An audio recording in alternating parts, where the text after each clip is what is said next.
Hey, I'm Sian, an American living in Kazakhstan, and this is These Are My People.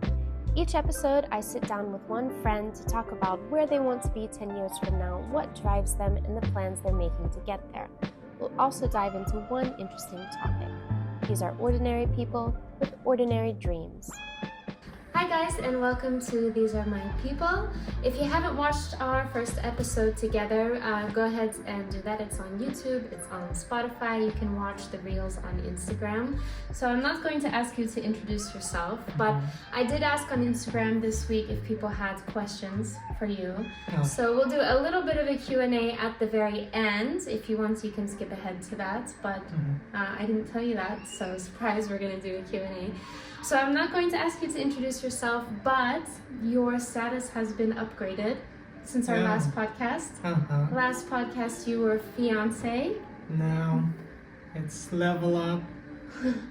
My finger is not empty anymore. So now husbands. Yeah. What's it like being a husband? How's that going for you?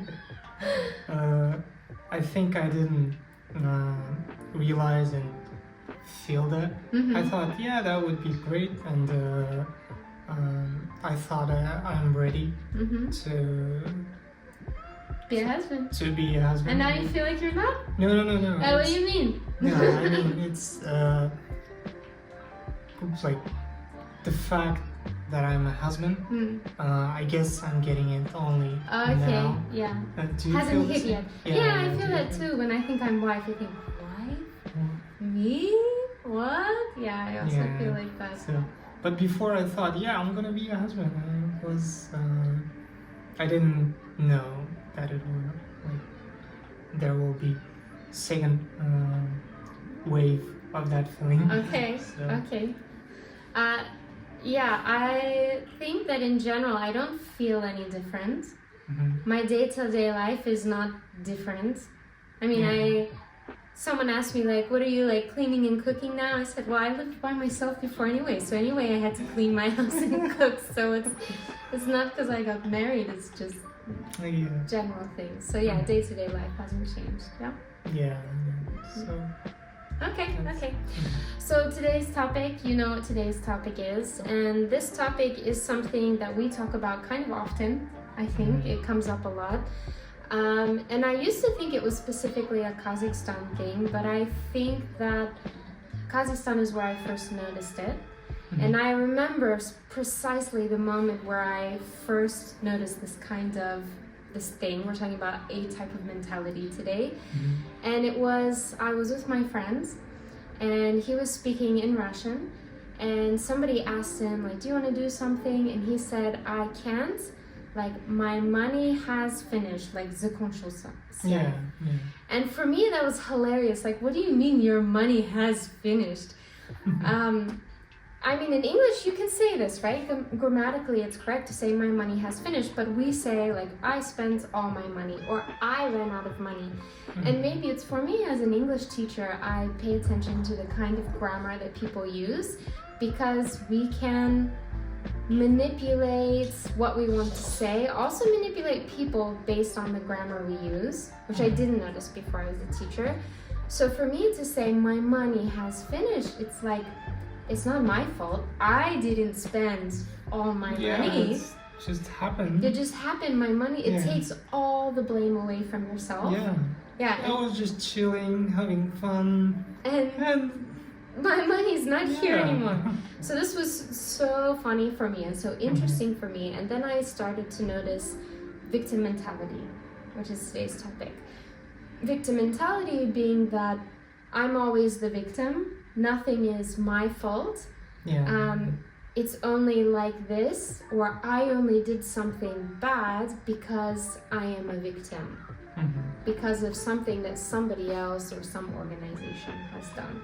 Yeah, it's I am in this situation, not because I get to this, because the situation just appeared around me, and I'm just forced to do it kind of stuff. Which, as I said, I still think it's a very post-Soviet mentality. But as I said, I'm not going to say it's only in Kazakhstan. If you remember, on Sunday we went to lunch with my cousin, and we were talking about, she works in a university, and we were talking about how everybody's always trying to put the blame on someone else. And so that university is in Kazakhstan, but she said, you know, universities around the world are like that. So she was saying, like, it's not just because we're in Kazakhstan, it's even in America, it's in other places that people have this mentality that it's not my fault.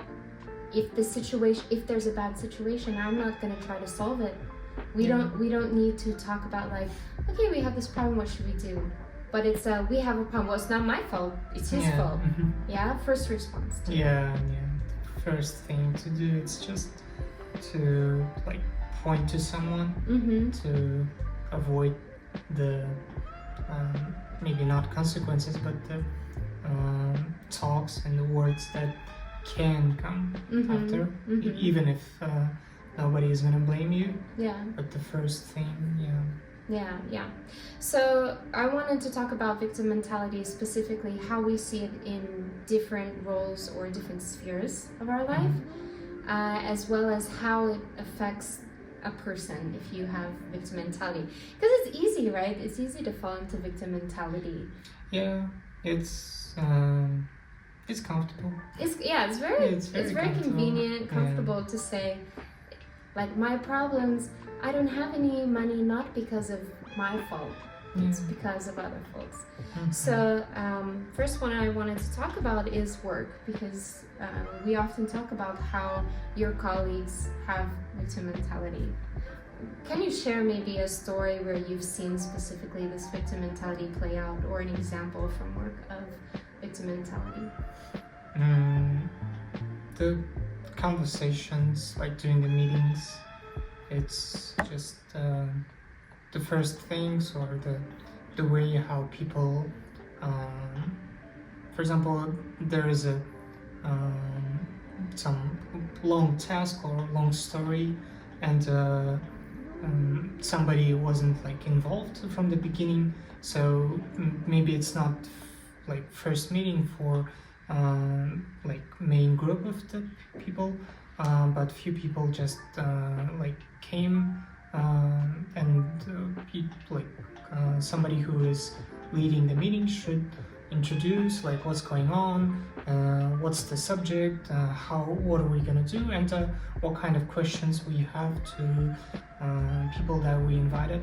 But the way how they start this, the way how they trying to explain it, it's like from the beginning can be like this, we did this, but he did that, and now we are in this trouble. So they like point the problem to someone, but they say we are in trouble, where they could have said like, so now I have this, instead of like taking some part of like responsibility, and to take some part like on their side, they would share that part to everyone, but they will like point to the person who they think that is fault. I just had this thought. So victim mentality, of course it's a mentality, so it's something that you see growing up, you take for yourself, probably you learn this mentality, right? And you keep this mentality. So it's not something you're conscious of. But with victim mentality, is it because we're scared of being reprimanded, like we're scared that if we admit that we did something wrong, that we're gonna get yelled at? Or what's the reason? The reason I ask is, I remember a time a while ago at work, I asked a colleague, I said, were you able to do this task that you were supposed to do? And immediately they started like, well, you didn't send me this, and I said, okay, like, first of all, I did send you all of that, but my point is, not to bring up like, look, you didn't do what you were supposed to do. My point was to, okay, if you haven't done it, then what more do you need, and which is the reason why you haven't done it. Yeah, do you need help? Do you right. Do you have any questions? Yeah, my point was, okay, if it's not done yet, like we have a problem, so let's tackle it. Not like, look at you didn't do your task yet. And so I just started thinking, what's the reason behind victim mentality, do you think?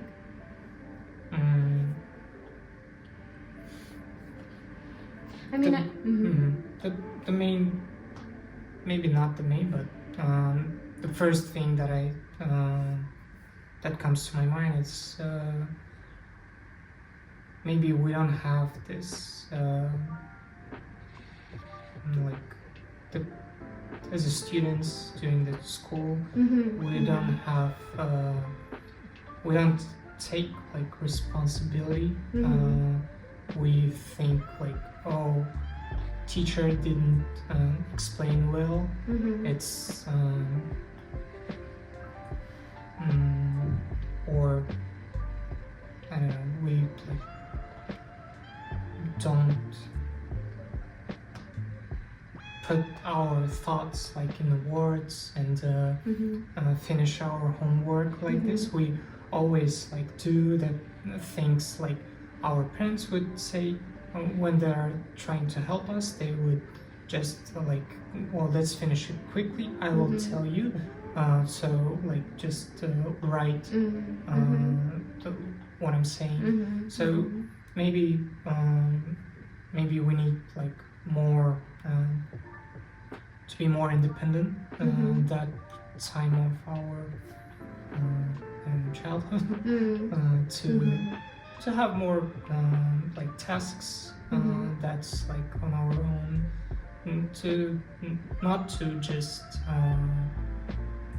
do like regular home stuff where like everything is obvious, but also to think,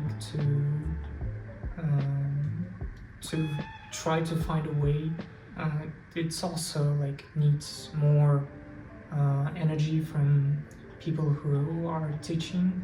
For example, like parents, they need to be more patient when they're like trying to help with homework, and teachers, they also need to be more patient without like giving the whole answer right away. They need to maybe sometimes help to give more options, but not to give the whole answer to the kid. Yeah, it's interesting you say that it could depend on the authority's reaction. I think about and I don't want to say that I had a typical upbringing. I don't know if my upbringing, like that my mother raised me the same as other American kids. I'm not sure about that, but my mom did a good job. And I know that there's, at least in America, there's not fear of failure. There's not expectation that you're going to succeed from the first time. And there's this, what's it called? Growth mindset, right? That even if I fail, and it's not the same with everyone, of course, but I think it's pretty widespread that even if I fail, through this failure, I'm going to learn. And I can get it, and I will get it in the future, even if it takes me a while. But I see here, and I know in Kazakhstan, teachers are notorious for screaming at their students, yelling at their students. And for example, this morning I was going to work and I was walking to the door and I heard this mother screaming at her child. I think I couldn't exactly catch what she was trying to do, but I think he had to memorize some kind of idiom for school. And she was trying to say it and then he would repeat it so that he would learn it. I think that's what was going on. But she was saying like, repeat after me. I said repeat it. What's with you? Do it quicker, quicker. What's with you? And he like started crying and he was trying, but she wasn't she wanted him. He was a little kid. And she expected him to do it perfectly, ideally, from the first time. And maybe that is, you know, my students as an English teacher all the time, they don't want to speak. And I say, look, yes, we want to speak perfectly, that's true, but it's better to try and make mistakes, learn from your mistakes, rather than get it perfectly the first time. In school, how else did you see victim mentality being played out?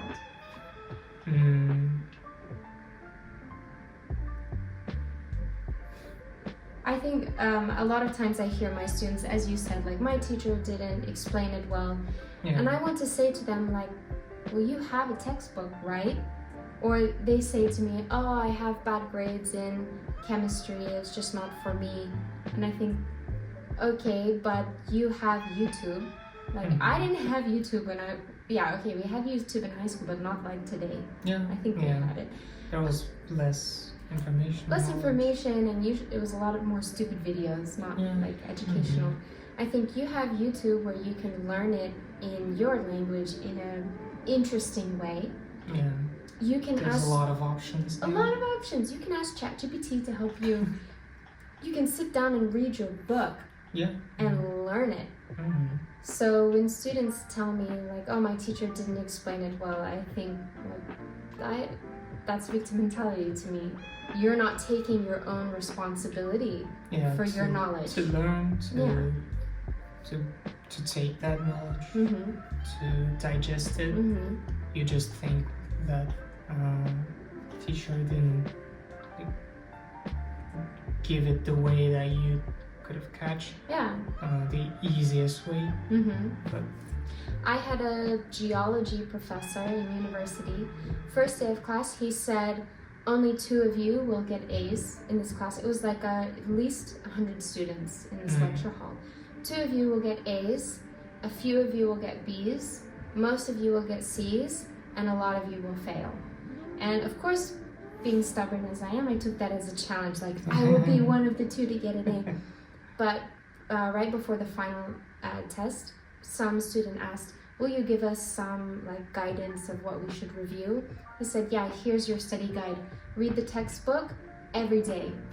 Once. He meant read the entire textbook every day for the next week, and you'll do fine on the test. Did I do it? I did it. I read the entire textbook every day for a week. Geology. It took hours to read every day. It's boring. Of course it's boring. It's about dirt. Yeah, it's about dirt, about rocks. No, okay, I can't say it was completely boring. It was a little bit interesting for me. But, you know, if that's what your teacher tells you to, he didn't explain it. He didn't review it with us. I review like crazy with my students, and they don't pass the test. I don't take that blame on myself because I know I review everything with them. But I know they tell me, oh, we didn't review. Well, then whose fault is it you didn't pass the test? Mine or yours? Maybe I have victim mentality in that situation that they didn't pass.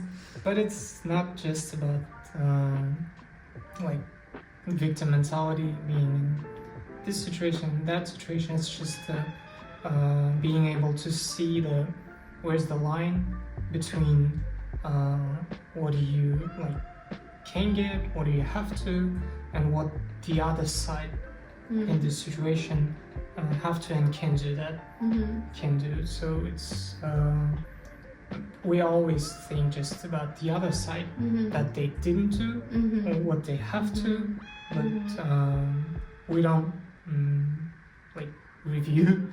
We don't think about what we could have done, what we like should have done in that situation, or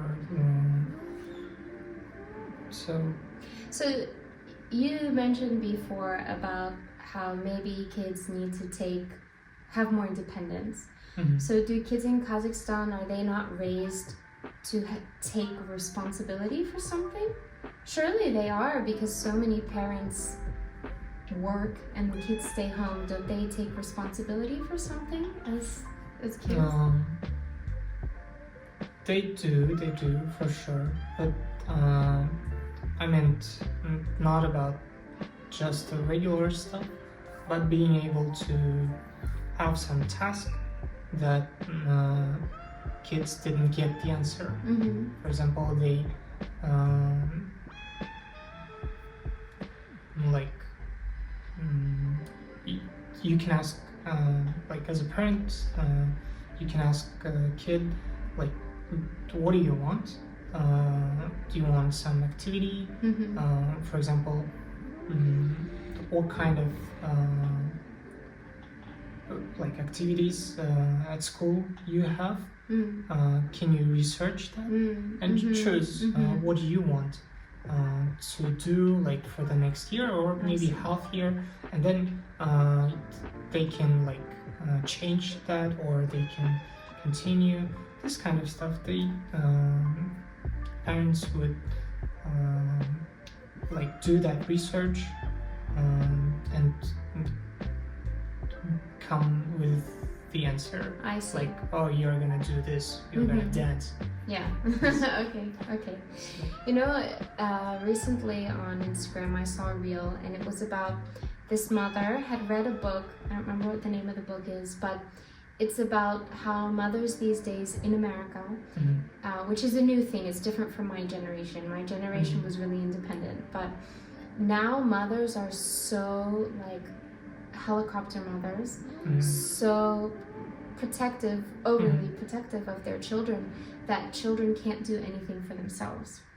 And so this mom had read this book, and she said that this book challenges mothers to let their kids do something without watching, without looking. So this mom asked the son, what do you want to do? Like full responsibility, and I'm not going to help you. And he wanted to go to Chick-fil-A, which is a fast food restaurant, and order for the whole family and pay for the whole family. I mean, she paid, but you know, and do everything by himself. And so she took him to Chick-fil-A. She parked outside, and she had to park somewhere she couldn't see him. So she parked outside, she gave him the money, and she sent him and just let him go do it. And he came back and he's like, that was awesome, that was so cool. But it's true, because I remember when I was a kid, I was nervous to order food. But you imagine being 20 years old and leaving your house and still being nervous to order food because your parents always did it for you.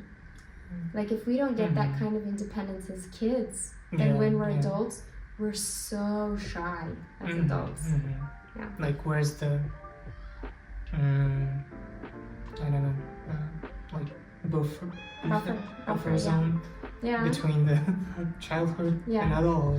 Well, maybe parents think that, oh, they'll just be able to do it when they're older. Yeah, they'll just figure it out. But it's this like confidence that you have to teach a child to be confident, which we get through experience. Right? So through the like amount of situation where you figure it out something and you think, oh, it's another moment where like I will pass and I'll figure it out. Everything's okay. Yeah. So one more category I wanted to talk about was victim mentality as a response to corruption, and which is another topic we talk about a lot.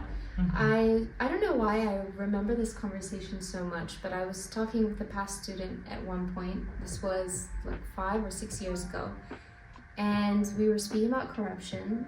He said, so I asked him, okay, you don't like corruption, but let's say that somebody asks you for a bribe. Are you going to pay it? He said, yeah. And I said, well, how can you be against corruption if you're willing to participate in it, if you're willing to do it? He said, well, I'm just one person, it doesn't make a difference. And I hear that a lot too about, I'm a vegetarian mostly for ethical reasons. And people say like, well, you're just one person, no, it's not going to make a difference. And to be honest with you, okay, I know that. I know that I make basically zero difference in the world with being a vegetarian, but it has to start somewhere. And if every single person who thinks, well, I'm just one person, I'm not going to do it, how many people is that? That's a lot of people who think that. But if all of those people who think I'm just one person, they don't do anything about it because they think they're only one person, then of course nothing's going to happen. And so I hear this a lot about corruption, and it's so ironic for me. And I wanted to get specifically your feedback on this, that for me, change starts at the bottom. like a vegetarian, right? If I don't like the way that factories are treating animals that they're raising, well, it has to start with the customer, right? If the customer refuses to buy the product, then the company is not going to make the product because they have no one to sell it to, right? Demand and supply. So for me, corruption as well, of course it's slowly, but if corruption starts at the bottom, stops at the bottom, if no one is willing to pay corruption, then nobody's going to be able to ask for it, or even if they ask for it, it's not going to work, right? The system is eventually going to stop if it stops working. I said this too to that student, and he said, no, it has to start from the top. It only starts from the top. What's your opinion about this, about starting from the bottom, starting from the top? The best way it's like, both ways. Well, I mean, to do from the both, like, right, but, ideally. Yeah, ideally. But I think the best way it's like to do what you can control. Yeah. You can't control how is a top manager or somebody whose decision can change something will do that. Right. You can't say that. So the main part of being not a victim, it's just to do what you can control, and it's to start from yourself. I think that's how I approach every situation. I think my mom used to say, you can pick your nose, you can pick your friends, like choose your friends, but you can't pick your friend's nose. What does that mean? You can't make your friends' decisions for them. You can't make other people's decisions. And so I think I approach every situation with, okay, maybe it's not ideal, but what can I do about it? I'm not going to worry about something that I cannot change, I cannot affect. And if I don't like, maybe it is good for something to change at the top. Maybe it would be quicker for something to change. It will be perfect. Yeah. First thing. But if I have some feeling or conviction about something, like being a vegetarian, I need to do what I can and first start with myself, and then I can worry about others. But I can't worry about others until I'm worrying about myself in the beginning. Yeah. It works like everywhere, every aspect of your life. Like job, if you don't like it, then do something. If you don't like your how you look, if you don't like your schedule, then just do.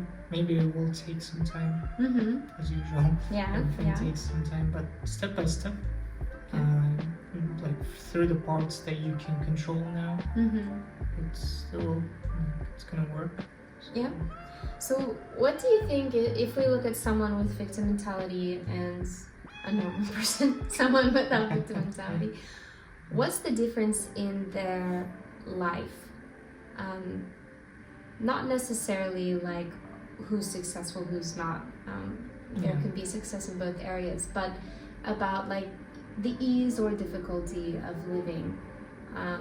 That's more what I'm thinking of. What kind of differences do you see between the people with victim mentality and the people without? I think it's who lives with victim mentality, they would just let the flow like take them wherever it's going. They won't try to change the situation. They will, and of course there is a chance that like everything is going to be fine with this, because there's just and the other side is like you take responsibility, you control the parts that you can control, you think, you make plans, and of course like every plan is gonna be like, you need to change it, because maybe the like small plans will like work as you thought about it, but the long-term plans, of course, like you need to think about, you need to control, you need to like research, is it the same, can I do it, or I need to change some steps. So I think this part is going to be different with these two types of mentality, and also like the happiness, maybe. Yeah, I think so. Because if you control, you realize that nobody around the world like owe you something, and it's your choice to be in that situation, or your like choice to deal with it how it is. So of course you won't like it, like you won't think that it's good. So but if you take the responsibility, and if you didn't even don't like it, then you would like think, okay, that's temporary because I'm gonna change this, I'm gonna do this, and let's see if the like situation will be differently. Yeah. So it's I think when you take the responsibility and you living according to the plan that you did, so you will be more happy about it, because you will achieve something. Yeah. I think, to live with victim mentality, how would you not always be angry, nervous, stressed? Because if everything is always someone else's fault, which you cannot control other people, then you would constantly just be nervous or stressed or angry. You'd be miserable to be like that. Yeah. Terrible. Terrible. That's true. Okay, no more thoughts about victim mentality, right? No. Is that it? I guess, yeah. Okay, let's move on to the Q&A part. Okay, so I have some questions mostly from your sister. So, first question is, when are you taking off your braces? Alia says she's tired of your braces on your behalf. You've had them for 16 months. 16 months. Okay. Yeah, probably. Almost 2 from years? December 5, so it's 17. So what's the plan? That was the biggest scam of my life. Even I don't know when you're taking your braces off. Is there a plan? There is a plan, yeah, but the first plan was 9 months. So after 16 months, I think, okay, let's see. That's bold. Yeah. See when it happens. Okay. Yeah. I'm a victim in this situation. I can't control my teeth. Okay, alright. Question, where do we want to live? Always in Kazakhstan or what? I would like to move and to try to find a place where we would have good environment. But after 27 countries that you've been, I think you decided to stay here. We both love Kazakhstan, right? You want to get some experience abroad, and I would like to travel. So at some point, we want to move around a little bit. And I think, at least for me, I never would have imagined moving to Kazakhstan. So at this point, I have a hard time saying oh, for sure we'll end up there. I know for sure we want to travel a bit, and for you to gain experience in a different country. But as far as where we'll kind of settle, I couldn't tell you. No idea. I can say I know I don't want to settle in America. Maybe live there for a little bit, maybe. Which, if you asked me a few years ago, I would have said never even for a little bit. So, who knows? That's the answer. Next question, Assan. How do you teach him English? How do I teach you English? like real lessons with printout paper and stuff, and you need to write down or write essays, or do we have speaking lessons? I don't teach Assan English, that's the answer. We had few lessons. Maybe 3. 3, yeah. Then you... It's my fault. Yeah, you stopped teaching. I think that the problem is that you can communicate what you want to say, and so I think for you, you don't see much need. And you're tired from work. It's your fault. Yeah, it's my job's fault. It's your job's fault. I'm tired all the time. It's not my fault. Yeah. We have, I mean, if you talk about if speaking is a lesson, we have speaking lesson then 24 hours a day. So, no limits. Yeah. And I would like to continue that lessons. We had a break. Ideally, yeah. Yeah, maybe. we had a break. Long break, to be honest. How do we separate our chores at home, our housework? Oh. We don't really... I guess, well, kind of. We do, but we didn't agree on it. It just happens. Yeah. I mean, Assan takes out the trash. Mostly. Sometimes I'll do it, but almost, probably 95% is Assan. If we need purified water, he gets it, and that's because I don't care about it. And everything else I do. Yeah, for now, like after a month, I guess. But or so. I mean, so I do the cleaning and cooking, but you make the bed in the morning a lot. Assan is, if he sees something needs to be done, he does it. Yeah.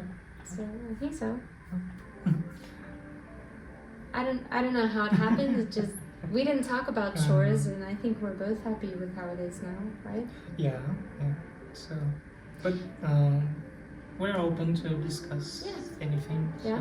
So I guess. And as I said, I was living alone I moved here. Well, actually, I left my parents' house the first time when I was 19, and now I'm 29, so 10 years.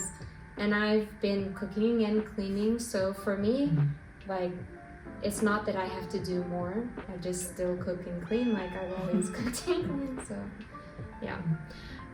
What did we learn about each other after getting married?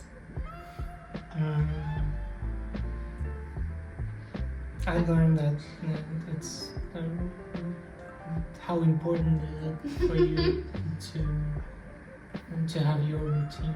Oh, okay. And Yeah? Really? And I don't know. For me, as I notice, as I see, we're still trying to figure out how to put our routines together and our schedules to one day.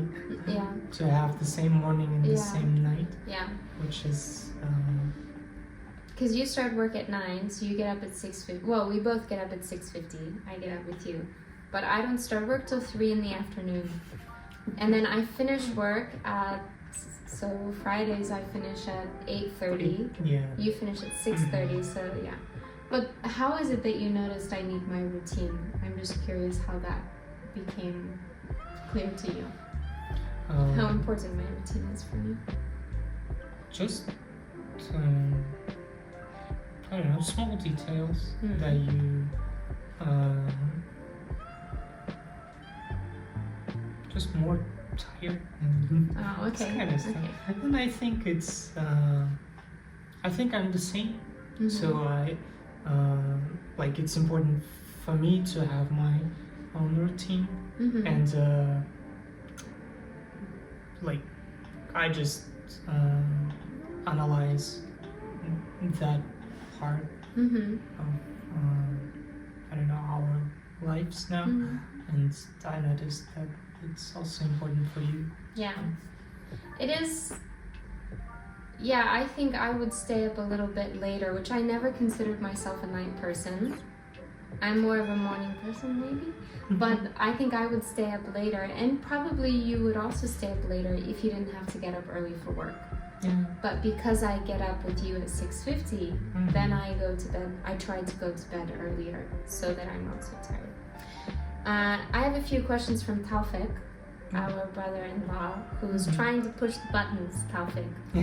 So I'm gonna skip some of these questions, but Assan, how would you feel if my parents lived with us when they're older, and how he also asked me how I would feel if your mom lived with us? I'm okay. It's like for now, if it would happen now, I think there could be some troubles with money and this kind of part, but in the future, I think when my CV will be big enough to... You're thinking about money and CV? Yeah, this kind of stuff. Why not? But because with money, you can find a bigger place. Yeah. To have less problems. Yeah. I think if some of us like to turn on the AC and you have enough money. Are you talking about me? No, about Kitty. I think we've talked about this before, not seriously, but I think we've both said that if our parents get old, I think we're just our parents are still young enough and very far from being in the position that they need to live with us. But we've both talked about that if our parents need to live with us, that it's no problem. Yeah. So yeah, of course there's always issues. Living with in-laws, living with your own parents can cause issues. Yeah, so because you like to do things differently. I think maybe for women it's harder because women like to control the house, how things are done, where things are. So I think it's a bit more difficult for women to get along, even with your friends, girls living together, not just family. Yeah, and plus for parents, they've been on top for a long time, and to accept that the other side is also have some opinion and they can be right. Yeah. I think it's also... But luckily our parents are very far away from that. Yeah. So this is the last question from Taufik. This is only for you. He says, why is Sion always right? Do you always apologize even if you feel right?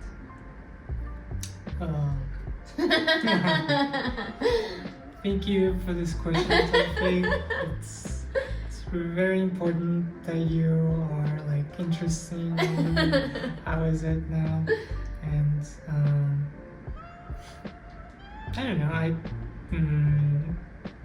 I don't think that that I'm always right. No. I don't think that it's important who is right, who is wrong, because I guess a few times I said it's not you or me against something. It's us against the situation. If we don't have time to put our schedules together, it doesn't mean that the other side is wrong and it's stupid that the other side has their routine. Yeah. It's mean that just you and me against the situation where we can put our routines together. Yeah. And this kind of stuff. I've always been stubborn and always had to be right. And I don't know if it's just with age that I've gotten more laid back, whatever. Or if it's just with Assan and how our relationship that, we don't argue much at all. I think the biggest thing where I want to prove I'm right about, and it's come up a few times, and is about like maybe some conspiracy or like vaccinations, COVID, or yeah, that's our sensitive topics. Yeah, COVID vaccinations. There was one other thing that we recently, or I find some information about health or something, and I show it to you, and you're like, the last thing baking is soda. Baking soda. Baking soda in water. Yeah. And I said, that sounds like, man. No, I didn't say that. I said, man, really. Okay. That's what I said. That's what you said. Yeah. So in these situations, I feel more of a desire to like show that I'm right, but I also know that there's no way I'm going to convince you, so I don't really try. I think I show you my point, I say my point, I feel a little bit like, I'm right. But this is the only situation where I feel like I need to be right. So, yeah. Well, that's it for our Q&A. That's it for our podcast today. But thank you guys for listening. Don't forget to like and subscribe. It helps me to grow my podcast. And I'll see you guys next time. Bye. Jai Barma! Barma!